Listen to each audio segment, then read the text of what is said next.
السلام علیکم ورحمۃ اللہ وبرکاتہ۔ ان الحمد للہ والصلاة والسلام علی رسول اللہ وآلہ وصحبہ ومن والاه۔ قال اللہ تعالی وارکعوا مع الراکعین، رکوع کرنے والوں کے ساتھ رکوع کرو۔ آج ٹاپک اور موضوع آپ لوگوں کا بدلا ہوا ہے تاکہ آپ تھکیں نہ۔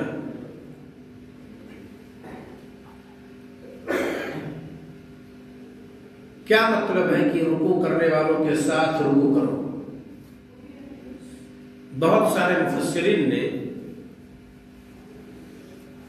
قرآن کی اس آیت سے استدلال کیا ہے کہ صلاۃ جماعت کے ساتھ فرض ہے۔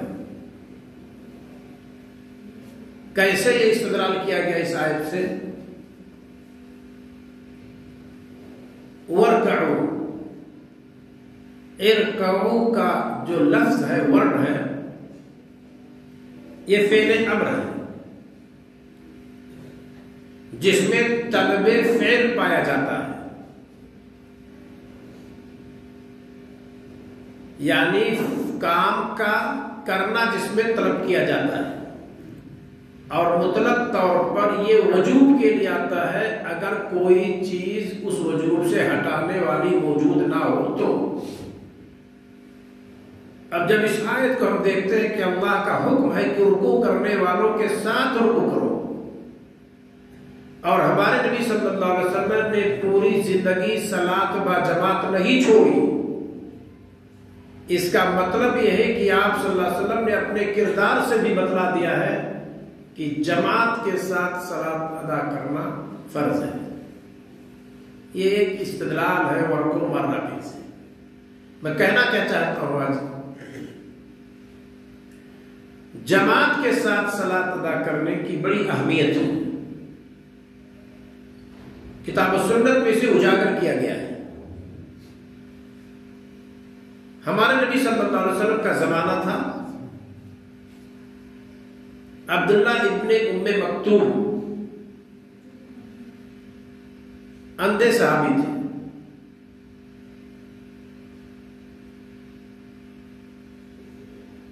اذان بھی دیا کرتے تھے۔ ایک بار آپ نے اجازت طلب کی کہ اللہ کے رسول صلی اللہ علیہ وسلم مدینہ کی گلیاں کیچڑ سے اٹی ہوئی ہیں۔ پہلا عذر، گھر سے مسجد تک لانے والا کوئی نہیں ہے۔ دوسرا عذر، برسات کا موسم ہے۔ تیسرا عذر، گھر سے چلتا ہوں مسجد تک پہنچنے میں ایک نالا بھی بہ رہا ہے۔ چوتھا عذر، اور میں اندھا بھی ہوں۔ پانچواں عذر، کیا مجھے اجازت ہے کہ گھر ہی پر صلاۃ ادا کر لوں؟ کہا بالکل، گھر پر ادا کر لوں۔ خوش ہو گئے، رسول صلی اللہ علیہ وسلم نے اجازت دے دی ہے۔ واپس ہوئے، آپ نے کہا ذرا سنو تو، هل تسمع النداء، اذان سنتے ہو؟ کہا ہاں اذان تو سنتا ہوں۔ کہا اذن اجب،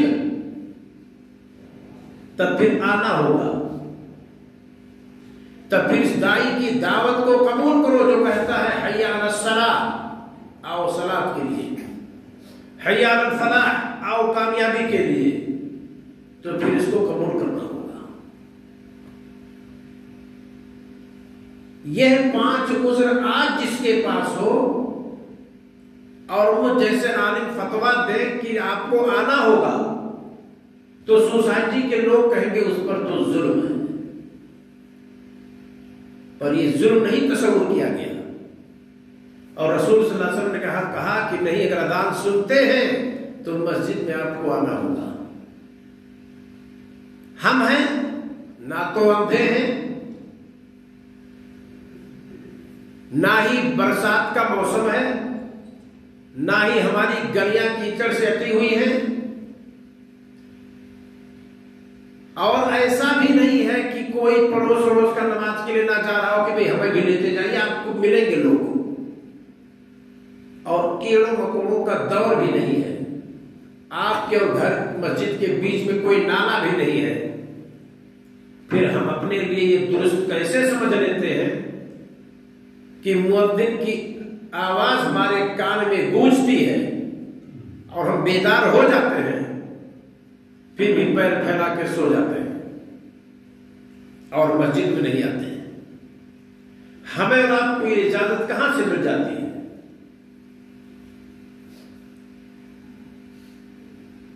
ہمارے نبی صلی اللہ علیہ وسلم کے زمانے میں 4 مؤذن تھے، یہ عبداللہ ابن ام مکتوم اور بلال رضی اللہ تعالیٰ عنہ، یہ دونوں مسجد نبوی کے مؤذن تھے،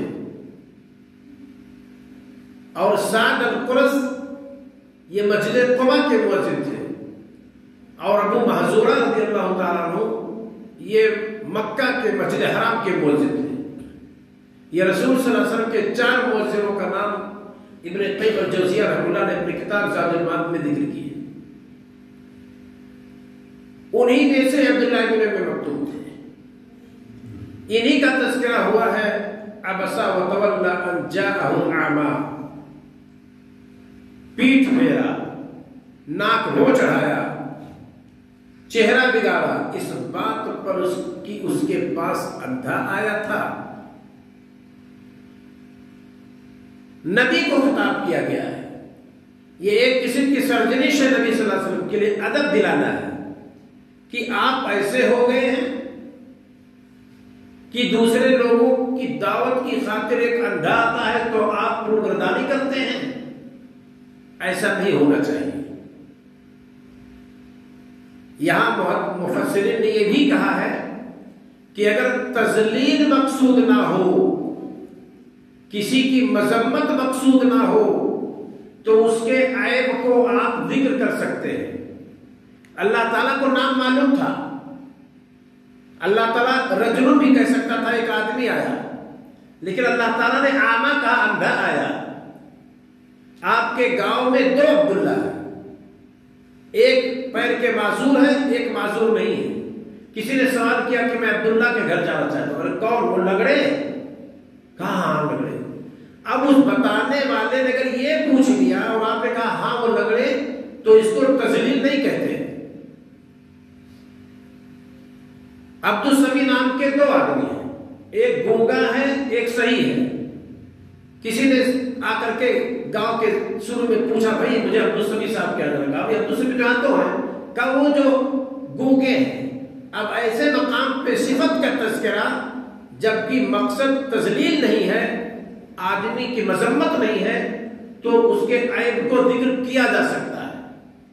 یہاں قرآن کی سائے سے اور آپ کو یہ بات سمجھنی چاہیے، کیونکہ عبداللہ بہت سارے تھے صحابہ، 4 تو ایک ہی عمر کے تھے، عبداللہ ابن عمرو بن العاص، عبداللہ ابن زبیر، اور اسی طریقے سے عبداللہ ابن عباس، اور عبداللہ ابن مکتوم، اور عبداللہ ابن مسعود۔ عبداللہ ابن مسعود تو بہت زیادہ محبت تھے، تو ایک عمر کے بہت سارے صحابہ تھے۔ تو ہماری اور آپ کی کوشش یہ ہونی چاہیے کہ ہم جب اذان سن لیں تو گھر پر نہ بیٹھیں۔ ایاک نعبد و ایاک نستعین، ہم تیری عبادت کرتے ہیں اور تجھ سے ہی مدد چاہتے ہیں۔ ایاک نعبد، اس آیت سے بھی علماء نے جماعت کے ساتھ صلاۃ کی مشروعیت پر استدلال کیا ہے۔ کسی بھی مسلک کی، بریلوی مسلک کی کتاب تفسیر کنز الایمان اٹھا کر کے دیکھیں گے، کنز الایمان، تو حاشیہ میں وہاں بھی لکھا ہوا ہے کہ اس سے صلاۃ با جماعت کی تاکید کا پتہ چلتا ہے۔ نعبد، ہم سب مل کر تیری ہی عبادت کرتے ہیں، جس کو ہم ہر صلاۃ میں ادا کرتے ہیں۔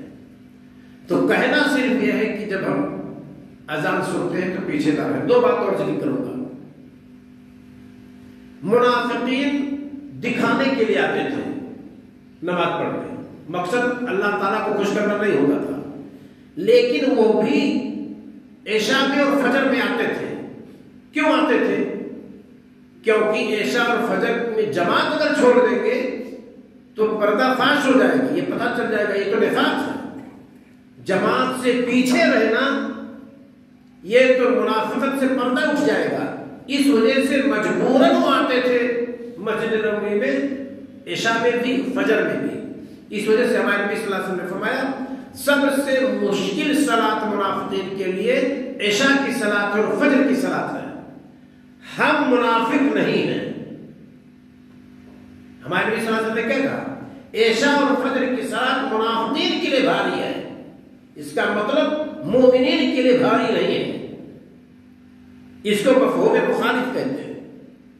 گرچہ کمزور تر دلیل یا دلیل نہیں مانی گئی، لیکن اگر ہم صفت ایمان سے متصف ہیں، ایمانی جذبہ رکھتے ہیں، تو ہمیں اور آپ کو وہ صفت نہیں اپنانی ہے جو منافقین کی صفت ہے.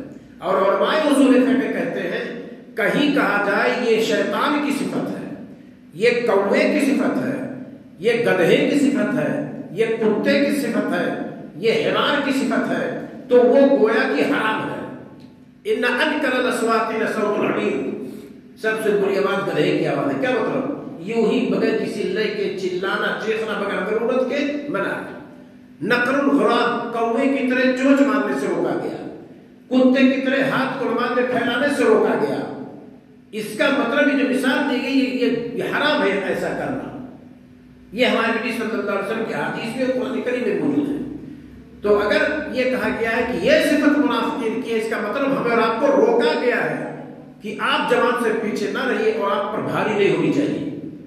تو ہماری اور آپ کی کوشش ہونی چاہیے کہ ہم 10 بجے سو جائیں، 11 بجے سو جائیں، تاکہ ہماری اور آپ کی صلاۃ فجر متاثر نہ ہو. ایک بات یہ ہے. دوسری بات، ہمارے نبی صلی اللہ علیہ وسلم کے دور میں جماعت کے بعد رسول صلی اللہ علیہ وسلم پوچھتے تھے حل جا فلان، حل حضر فلان، کیا فلاں آیا ہے، فلاں حاضر ہے؟ پتہ چلتا فلاں نہیں آیا ہے، اپنی بکریوں کے پاس حوالی مدینہ میں بسا ہوا یا کہیں دور ہے. وہاں آدمی پہنچ کر خبر گیری کرتا تھا کہ کیا مسئلہ ہے، یہ صلاۃ میں کیسے پیچھے. آج کل ہم چاہے ہفتہ بھر غائب ہو جائے، کوئی خبر گیری کرنے والا نہیں ہے. جبکہ آدمی اپنے گھر سے اٹھا لیا جاتا ہے، مرڈر ہوتا ہے، حادثات ہوتے ہیں، گاڑی کے حادثہ میں انسان مرتا ہے، یہاں کوئی پوچھنے والا نہیں. مجھے کہ کوئی تعجب ہی کی بات نہیں کہ آپ غائب کیوں ہیں. تو صلاۃ با جماعت سے غائب ہونا یہ ہمارے اور آپ کے لیے درست کام نہیں ہے. وہ مدینہ کے منافقین جماعت کی صلاۃ میں پیچھے رہتے تھے، ہمیں اور آپ کو پیچھے نہیں رہنا ہے. رسول اکرم صلی اللہ علیہ وسلم فرماتے ہیں صلاۃ الرجل مع الجماعہ، آدمی کی صلاۃ جماعت کے ساتھ تفضل علی صلاۃ الرجل فضلا 27 درجہ اور 25 درجہ. جماعت کے ساتھ صلاۃ ادا کرنے میں تنہا صلاۃ ادا کرنے پر 25 گنا یا 27 گنا زیادہ فضیلت رکھتی ہے. تو یہ 25 گنا 27 گنا درجہ ہم کیوں چھوڑ دیتے ہیں؟ محمد ابن صالح العثیمین رحمہ اللہ کہتے ہیں اس کا مطلب تنہائی کی بھی صلاۃ قبول ہو جاتی ہے، تبھی تو مقابلہ کیا گیا ہے. کہتے نہیں، یہ معذور کے لیے ہے جو عذر کی وجہ سے گھر میں صلاۃ ادا کر لیا، مسجد نہیں پہنچ پایا، اور ایک شخص پہنچا تو اس معذور شخص سے مقابلہ کیا گیا ہے.